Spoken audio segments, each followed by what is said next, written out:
दोस्तों, आपको इंतज़ार करना कैसा लगता है? मेरे ख्याल से आपका आंसर होगा ना, बिल्कुल नहीं। किसी को भी इंतज़ार करना अच्छा नहीं लगता। मान लीजिए आपने अपने किसी मित्र को समय दिया कि मैं आपको 6 बजे कनॉट प्लेस में मिलूंगा। अब 6 बज गए, आप इंतज़ार कर रहे हैं और वो महोदय नहीं पहुंचे। 5 मिनट, 10 मिनट, 15 मिनट, तब आप इरिटेट होना शुरू करते हैं और आपके मुंह से क्या निकलता है? इसको मेरे समय की वैल्यू ही नहीं है। जी हाँ, यही निकलता है कि इसको मेरे समय की वैल्यू नहीं है। मेरा टाइम कितना कीमती है, मुझे 15-20 मिनट हो गए इंतजार करते हुए, मैं इतनी देर में कई काम कर लेता। दोस्तों, ये आज के हमारे समाज की एक बहुत बड़ी समस्या बन गई है। नमस्कार, मैं Dinesh Kalia self growth talks में आपका एक बार फिर स्वागत करता हूं। और आज हम बात करेंगे कि समय की कितनी इंपॉर्टेंस है और जब हम किसी को समय देते हैं तो हमें उस समय पर पहुंचना चाहिए।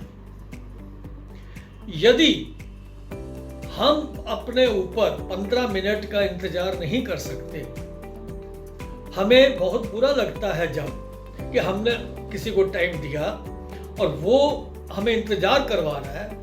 इसका बिल्कुल आप इसको दूसरे ढंग से सोचें कि आपने किसी को समय दिया और आप वहां पर समय से नहीं पहुंचे तो उस पर क्या बीत रही होगी। और ये बिल्कुल सही होता है। हम दूसरों से तो एक्सपेक्ट करते हैं पर अपने ऊपर कभी नहीं देखते कि क्या हम भी ऐसा करते हैं। अगर हम किसी को मिलने जा रहे हैं, हमें कोई प्रेजेंटेशन देनी है, हमारा कोई इंटरव्यू है या हम अपने ऑफिस में हैं, अगर हम वहां पर समय से नहीं पहुंचते तो इसके कई बहुत ही गलत मैसेजेस जाते हैं। सबसे पहला मैसेज यही है कि ये आदमी को समय की कदर नहीं है, समय की वैल्यू नहीं है। दूसरा मैसेज आता है, ये बड़ा ही लापरवाह टाइप का आदमी है, he is very careless person, he is not responsible for his responsibilities. आप अपने ऑफिस में हैं, आप प्रोफेशन में हैं, आपको जाके अपना स्टोर या अपना शॉप कुछ खोलना है, वहां पर आपके सबॉर्डिनेट पहले से पहुंचे हुए हैं और आप समय से नहीं पहुंचे, तो आप ये कैसे एक्सपेक्ट करते हैं कि अगर मेरे स्टोर का या ऑफिस का खुलने का समय 9 बजे है और मैं पहुंच रहा हूं 9:15 बजे, तो मेरा स्टाफ जो है कैसे पहले पहुंच जाएगा। इसी तरीके से आप अपनी ऑफिस में जाते हैं, अपनी कंपनी में काम करते हैं, तो आप कंपनी भी आपसे एक्सपेक्ट करती है कि अगर अब मैं उन कंपनी का खुलने ऑफिस जो टाइम है वो 9:30 है, तो आप 9:30 में पहुंचे। तब यह बहाने बनाने की जरूरत नहीं कि ट्रैफिक जाम था।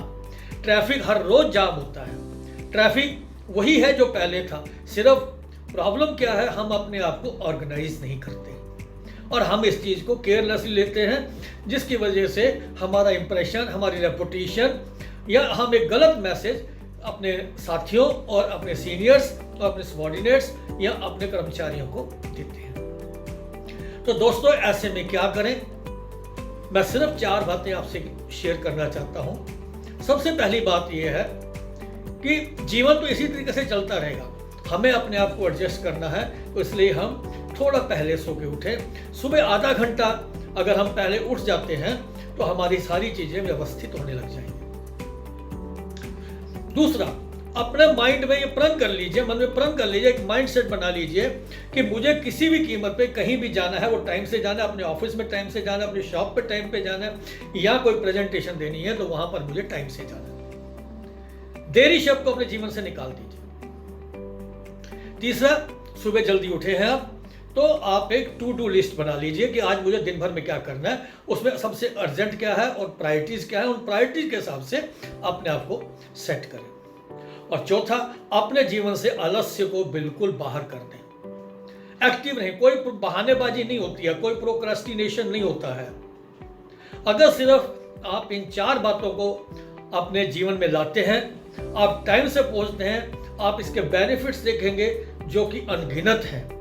खाली अपनी सीट पे अपने ऑफिस में टाइम से पहुंचने का मतलब ही कि आपके ऑफिस में आपका एक मैसेज आता है, आपके सबऑर्डिनेट पे जाता है, आपकी टीम पे जाता है, आपके सीनियर्स पे जाता है, जो कि हमारी ग्रोथ में बहुत ही फायदेमंद है। साथियों, आज का ये मेरा विचार आपको अगर अच्छा लगा हो तो आप इसे लाइक करें, हमारे चैनल को सब्सक्राइब करें और हमारे साथ जुड़ने के लिए और लोगों को प्रेरित करें, और इसलिए इस चैनल को आगे भी लोगों तक पहुंचाएं। आज के लिए यही मैं एक थॉट के साथ कि हमें कभी भी दूसरों को इंतजार नहीं करवाना और अपने समय की कदर करनी है और अपने ऑफिस में टाइम से पहुंचना है। इसी विचार के साथ मैं आपसे विदा लेता हूं। थैंक यू, नमस्कार।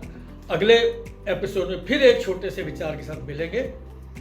एक बार पुनः धन्यवाद।